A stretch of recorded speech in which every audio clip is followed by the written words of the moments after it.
Frente al Templo de la Merced, muy cerca de uno de los mercados populares de la ciudad de Puebla, es costumbre ver a las marchantas poner a la venta sin intermediarios los productos de su tierra, de su pueblo.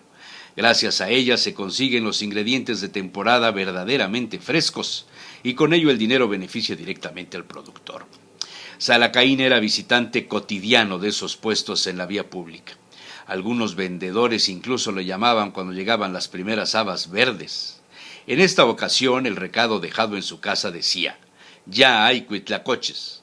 Tan solo pensarlo, la sangre le fluyó más rápidamente y se reflejó en la salivación. Se le hizo agua a la boca. Las primeras lluvias habían dejado ya los hongos negros de las mazorcas tiernas de Chalchicomula, según se enteraría al momento de la compra. Esa costumbre de llamar a las señoras casi siempre mayores abuelas, sin duda, ataviadas de sus amplios vestidos, calzadas con guaraches exhibiendo las callosidades de sus pies, muestra indiscutible de su origen campesino.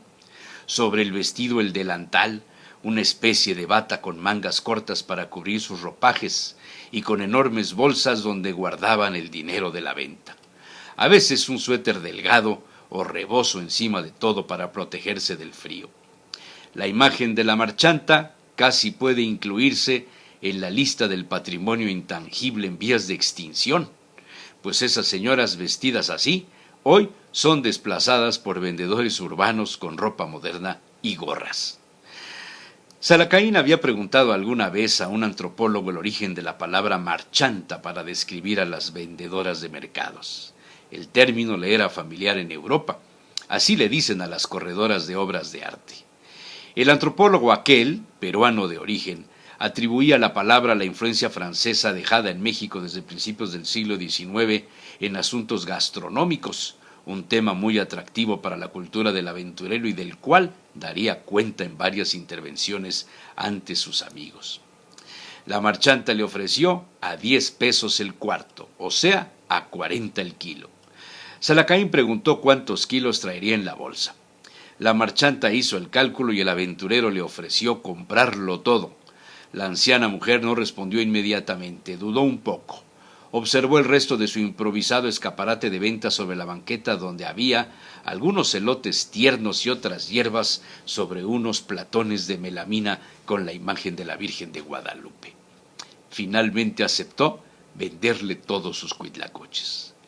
Decían los antiguos: no hay milpa sin cuitlacoche, para referirse a los defectos de las personas muy bien presentadas y deslumbrantes, pues en una época al hongo del maíz se le consideró ante todo una plaga, y pese a los antecedentes prehispánicos no se le reconoce como ingrediente gastronómico en el siglo XIX, y las recetas de su utilización tienen verdaderamente presencia hasta el XX. En el diccionario de aztequismos de Luis Cabrera se hace referencia a un ave con hábitos para alimentarse al ras del suelo de los sembradíos de milpa. El ave tenía la costumbre de dormir sobre los estercoleros del ganado. De ahí el nombre de cuitlatl, excremento, y cochi, dormir. El ave sería una especie de cuervo, y a lo lejos las mazorcas ennegrecidas por el hongo se parecían al animal. De cuitlacoche se pasó a huitlacoche o huitacoche, y según las averiguaciones de Salacaín, el hongo no se usó como alimento cotidiano antes de la llegada de los españoles. Fray Bernardino de Sahagún lo menciona en su Historia General de las Costas de la Nueva España como algo raro que crece en la mazorca. Según las revelaciones del investigador Raúl Valadez Azúa, quien no encontró nunca uso del cuitlacoche en alimentación de las clases elevadas de la Nueva España, solo entre los campesinos, quienes lo consumían mezclado con elotes frescos. Es hasta el siglo XX cuando el cuitlacoche pasa a las mesas de las clases medias y altas e inicia un posicionamiento para ser considerado parte de la gastronomía mexicana gracias a su inclusión como ingrediente principal de crepas, mousse y cremas, a la par de las quesadillas y molotes, donde además del grano de elote se añaden en la receta angelopolitana y barroca las rajas de chile poblano, aguacate, queso fresco de cabra y a veces las costillas de cerdo cuando se trata de un plato principal.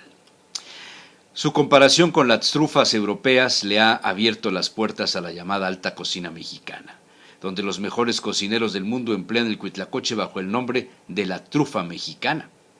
Salacaín recordó entonces aquellas opíparas cenas con mejor compañía en el Cisne Azul de Julián Pulido, calle de Gravinia, en el madrileño barrio de Chueca, donde los cuitlacoches conviven con los níscalos, las colmenillas, cantarelas, boletus, trompetillas de la muerte o amanita cesárea, la primera plana de los hongos y setas españoles, ni más ni menos. Ese día lavó los cuitlacoches, asó chiles poblanos, los desvenó y cortó en rajas. En una cazuela dispuso de aceite de oliva extra virgen, sazonó las rajas, agregó los cuitlacoches y granos de elote tierno y dejó cocer a fuego muy lento. La cazuela tal cual fue colocada en el centro de la mesa, tan solo adornada con aguacate en rebanadas y rajas de queso fresco de cabra. Las tortillas de mano, blancas, azules y rojas, completaron la mesa.